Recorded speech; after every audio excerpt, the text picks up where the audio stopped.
सबसे पहले बात कर लेते हैं इसके बारे में कि ये जो एग्ज़ाम है ये होने कैसे जा रहा है। तो बेसिकली जो एग्ज़ाम है तुम्हारा 2 टर्म में डिवाइड किया गया है, टर्म 1 एंड टर्म 2 में। टर्म 1 में तुम्हारा 50% ऑफ द सिलेबस रहेगा और टर्म 2 में जो बाकी सिर्फ 50% बच गया वो तुम्हारा रहेगा। तो बेसिकली जब तुम टर्म 1 दोगे हर एक सब्जेक्ट का तुम 50% का खाली प्रैक्टिस करके जा रहे होगे, और जब तुम टर्म 2 दे रहे हो तो तुम अलग से जो बाकी बच गया 50%, विच 50 + 50 मतलब टोटल तुम्हारा 100%। ऐसे कैसे होता था, तुम्हारा जो भी एग्ज़ाम है फुल तुमको देना पड़ेगा, लेकिन यहाँ पर क्या, एक टर्म में तुम्हें खाली 50% से पूछा जाएगा और एक टर्म होगा उसमें सेकेंड टर्म, उसमें तुम्हारे अलग से जो 50% बाकी बच गया इससे होगा। इतना समझ में आया। अब चलो थोड़ा सा आगे समझते हैं। यहाँ पर अब नेक्स्ट क्या है तुम्हारा कि efforts will be made to make internal assessment practical project work more credible and valid। इससे मैंने इतना क्यों पढ़ा, क्योंकि ये बहुत ही इंपॉर्टेंट पॉइंट है कि जो तुम्हारा इंटरनल असेसमेंट होता है, जो तुम प्रोजेक्ट सबमिट करते हो, वो बहुत ही ज़्यादा क्रेडिबल है, बहुत ही ज़्यादा वैलिड है। मतलब कि ये जो नंबर यहाँ से होने वाला है ये बहुत ही इंपॉर्टेंट है। मान लो कि ये जो एग्ज़ाम है तुम्हारा, कुछ एग्ज़ाम नहीं हो पाता ड्यू टू कोविड, तो यहाँ जो तुम्हारा जो इंटरनल असेसमेंट से जो तुम्हारा मार्क्स जाएगा वो बहुत ज़्यादा मैटर करेगा। ओके, अगर तुमने थोड़ा सा अगर गौर किया होगा इस साल के जो मार्किंग क्राइटेरिया पे, तुम्हें पता चला होगा ये सब मार्क्स बहुत ही मैटर कर रहा है। ठीक है, तो इतना तुम्हें समझ में आ गया। अब चलते थोड़े से आगे पे। अब अगर तुम क्लास 9 या 10 में हो, तुम्हारे लिए समझना बहुत ज़रूरी है कि जो इंटरनल असेसमेंट है, जो मैं इतना ज़रूरी बोल रहा हूँ, ये क्या क्या है। इंटरनल असेसमेंट मतलब क्या क्या रहेगा, तो इसमें ये रहेगा। पहला तो 3 पीरियोडिक टेस्ट रहेगा, फिर student enrichment, portfolio and practical work, speaking, listening activities और प्रोजेक्ट। मतलब इंटरनल असेसमेंट है तुम्हारा, ये सब चीज़ रहेगा। 3 पीरियोडिक टेस्ट रहेंगे, स्टूडेंट एनरिचमेंट वगैरह है, और लास्ट में देखो यहाँ प्रोजेक्ट लिखा हुआ है, यहाँ प्रैक्टिकल वर्क लिखा है। मतलब ये सब बहुत ज़्यादा मैटर करने वाला है। और अगर तुम क्लास 11-12 में हो तो तुम्हारे लिए इंटरनल असेसमेंट का मतलब क्या है, तो यूनिट टेस्ट हो गया, एक्सप्लोरेटरी एक्टिविटीज़ हो गया, प्रैक्टिकल्स, प्रोजेक्ट। तो बेसिकली देखो यहाँ प्रोजेक्ट और इधर ही प्रोजेक्ट, प्रैक्टिकल और इधर प्रैक्टिकल, मतलब ये सब जो छोटा छोटा चीज़ है ये बहुत ज़्यादा मैटर करने वाला है। ओके, तो इतना तुम्हें समझ में आ गया होगा कि 2 पार्ट में टर्म होने वाला है और कैसे कैसे इंटरनल असेसमेंट का मार्किंग होगा। अब देखो जो 2 टर्म होगा उसका भी कुछ कुछ यहाँ पर पॉइंट्स है, तो मैं उसे थोड़ा एक्सप्लेन कर देता हूँ। जो तुम्हारा टर्म 1 होगा, चाहे तुम क्लास 10 में हो चाहे क्लास 12 में हो, ठीक है, जो तुम्हारा टर्म 1 होगा वो कैसे होगा, तो टर्म 1 तुम्हारा पहली बात है नवंबर दिसंबर 2021 में होगा। ओके, इसे नोट करना चाहिए तुम्हें कि नवंबर दिसंबर का टाइम होगा। अगर अभी जुलाई है तो एटलीस्ट मतलब बहुत ज़्यादा टाइम तुम्हारे पास नहीं बचा है। Okay, almost 3 to 4 he months बाकी है, अगर नवंबर में स्टार्ट होता है या दिसंबर में। तो जब भी डेट्स होगी तो यहाँ लिखा है dates for the conduct of examination will be notified subsequently. तो जब भी ऐसा कुछ भी नोटिफिकेशन आता है सीबीएसई की तरफ से तो तुम्हें सबसे पहले मेरे चैनल पर जरूर देखने मिल जाएगा। So get subscribe to being bookish if you are not, okay, and press the bell notification to all so that you get notified each time whenever I upload a new video। अब बात करते हैं second point पे। Second point क्या लिखा है, ये जो एग्ज़ाम होगा टर्म 1 वो कैसा एग्ज़ाम होने वाला है, तो सिंपल सा बात है, एमसीक्यू टाइप का होने वाला है। मतलब इसमें तुम्हें आंसर वगैरह लिखने की बात नहीं है, ठीक है, एमसीक्यू वगैरह टाइप का होगा। और तुम्हारा इसमें लिखा होता है जो एमसीक्यू टाइप होगा ओएमआर शीट में होगा। ओएमआर शीट क्या होता है, बेसिकली एक शीट होता है, जैसे मान लो यहाँ तुम्हारा क्वेश्चन है, इसमें 4 या 5 पॉइंट होते हैं, ठीक है, मतलब तुम्हें कोई एक पॉइंट पे यहाँ सर्कल करना पड़ता है, ठीक है, तो वो तुम्हारा आंसर हो जाता है। तो एमसीक्यू इस बेसिस पे होगा।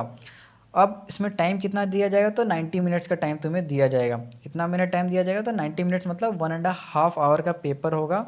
ओके, कितना मार्क्स का होगा तो यहाँ नहीं लिखा हुआ है, बट बेसिकली अगर हम सोचे तो हो सकता है 80 मार्क्स का हो या ऐसा कुछ भी नॉर्मली हो, जो बेसिकली एक टर्म 1 का होता है। और इसका सिलेबस क्या होता है, जो पहले मैंने बता दिया 50% ऑफ एंटायर सिलेबस। ओके, अब यहाँ पर बहुत ही इंपॉर्टेंट बात तुम्हें नोट्स करने के लिए है कि question paper will be sent by the CBSE. Okay, it will be sent by the CBSE. ऐसा मत सोचना कि टर्म 1 जो होगा तुम्हारा वो स्कूल प्रिपेयर कर रहा है, ऐसा नहीं होने वाला है। ओके, तो यहाँ सबसे इंपॉर्टेंट बात है, इसको तुम ध्यान में रखो कि सीबीएसई प्रिपेयर करने वाला है इस क्वेश्चन पेपर को। ओके, और बाकी जो एएमआर शीट वगैरह का बात है मैंने तुम्हें पहले ही बता दिया। अब आते हैं हम लोग टर्म 2 के बारे में। अब टर्म 2 में थोड़ा सा अलग है, हल्का हल्का कब एग्ज़ाम होगा। पहली बात तो जो टर्म 2 होगा वो 50% सिलेबस जो बाकी रह गया वो तुम्हारा लेगा, ठीक है। अब ये जो टर्म 2 है तुम्हारा कब होगा, तो मार्च अप्रैल टाइम में होगा। तो बेसिकली अगर टर्म 1 अगर नवंबर दिसंबर में होगा तो उसके 3-4 महीने बाद मतलब फिर से ये मार्च अप्रैल टाइम में टर्म 2 होगा। ओके, तो उसका भी जब भी नोटिफिकेशन आएगा मैं तुम्हें बता दूंगा। अब यहाँ पर एक इम्पॉर्टेंट या अलग बात यहाँ पर क्या है, तो paper will be of 2 hours. Term 1 जो था तुम्हारा 1.5 आवर्स का था, डैट इज़ 90 मिनट्स, और टर्म 2 है तुम्हारा 2 आवर्स का। और इसमें जो क्वेश्चन होने वाला है इसमें एमसीक्यू टाइप नहीं होने वाला, इसमें क्या होगा, केस बेस्ड होगा या सिचुएशन बेस्ड होगा या open ended short answer long answer type होने वाला है। तो बेसिकली हल्का सा रूल चेंज हुआ, लेकिन इसको तुम मान सकते हो जो तुम एक्चुअली में जो क्वेश्चन का आंसर देने जाते थे स्कूल में, जो शॉर्ट रहता था आंसर, लॉन्ग भी रहता था, थोड़ा कुछ एमसीक्यू भी हो सकता था, तो वो सब मतलब बेसिकली इसमें रहने वाला है। मतलब जो टर्म 2 होगा उसमें तुम्हें थोड़ा सा आंसर वगैरह लिखना पड़ेगा।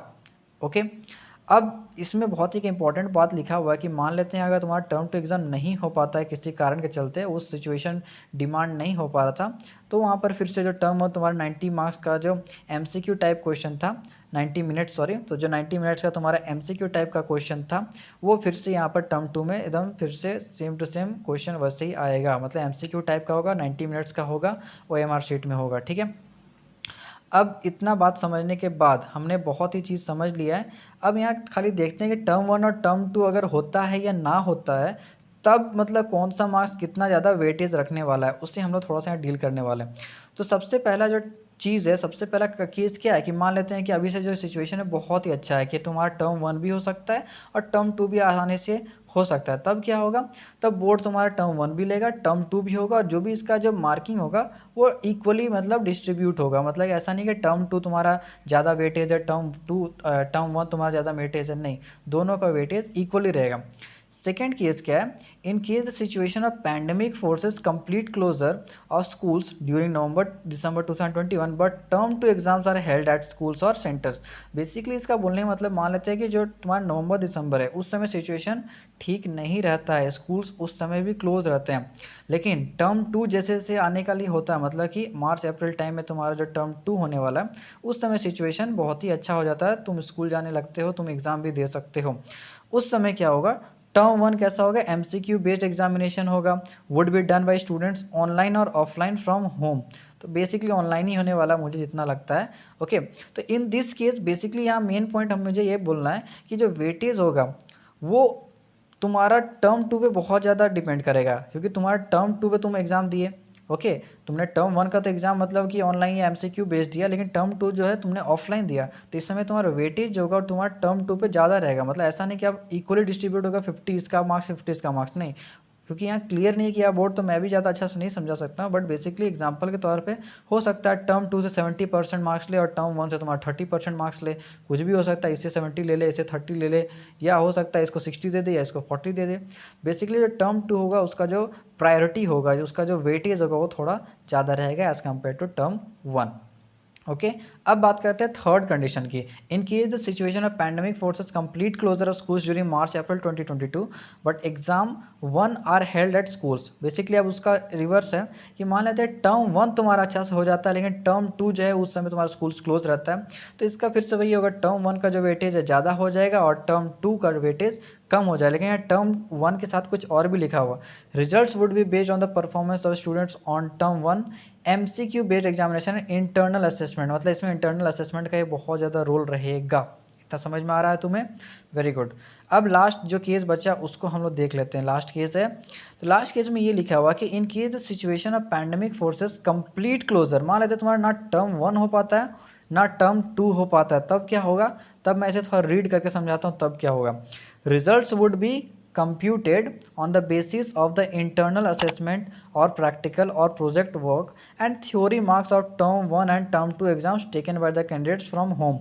ओके, तो इसमें बेसिकली बता रहे रिजल्ट्स कैसे होगा, तो जो भी इंटरनल असेसमेंट है, प्रैक्टिकल वर्क है, प्रोजेक्ट वर्क है, थ्योरी मार्क है, मतलब यहाँ पर क्या होगा, हर एक चीज़ का मतलब वेटेज बढ़ जाएगा, इंटरनल का भी बढ़ जाएगा, मतलब एक साथ सब चीज़ इक्वली हो जाएगा। इंटरनल असेसमेंट ही उतना ही इंपॉर्टेंट जितना प्रैक्टिकल भी उतना ही इंपॉर्टेंट जितना प्रोजेक्ट वर्क, और प्रोजेक्ट वर्क भी उतना ही इंपॉर्टेंट जितना थ्योरी मार्क्स जो तुमने टर्म 1 और टर्म 2 में लाए। ओके, चाहे वो स्टूडेंट क्लास 10 को चाहे क्लास 12 को, they are equivalent subject to the moderation और other measures to ensure validity and reliability of. हो सकता है उस समय उन लोगों को और कुछ नया स्कीम मिल जाएगा, तो उस समय के हिसाब से और भी अगर अलग अलग मेजर मिलेगा तो उसको वो यूज़ करेंगे to compute your marks. So last में यहाँ लिखा हुआ है कि in all the above cases data analysis of marks of students will be undertaken to ensure the integrity of internal assessments and home based examination. तो जो भी अब केसेस में तुमने पढ़ा, तो data analysis of marks of जो भी तुम्हारा मार्क्स जो तुम सिक्योर करोगे वो सब तुम्हारा मतलब कि एक हिसाब से इंश्योर करेगा of integrity of internal assessment and home based, मतलब सब चीज़ तुम्हारे यहाँ पर सब चीज़ इंपॉर्टेंट रहने वाला है। बेसिकली यही बताने वाला है, सब चीज़ का मार्क्स जो है वहाँ जाके जुटेगा। ओके, सो इसमें मेन तो यही है तुम्हारा कि टर्म 1 और टर्म 2 होगा। टर्म 1 होगा तुम्हारा half of the syllabus, term 2 होगा तुम्हारा another half of the syllabus, और टर्म 1 तुम्हारा होगा नवंबर दिसंबर एंड टर्म 2 होगा तुम्हारा मार्च अप्रैल का टाइम। और यहाँ अलग अलग केस है कि अगर टर्म 1 नहीं हो पाया तो या टर्म 2 होगा तो कैसा होगा।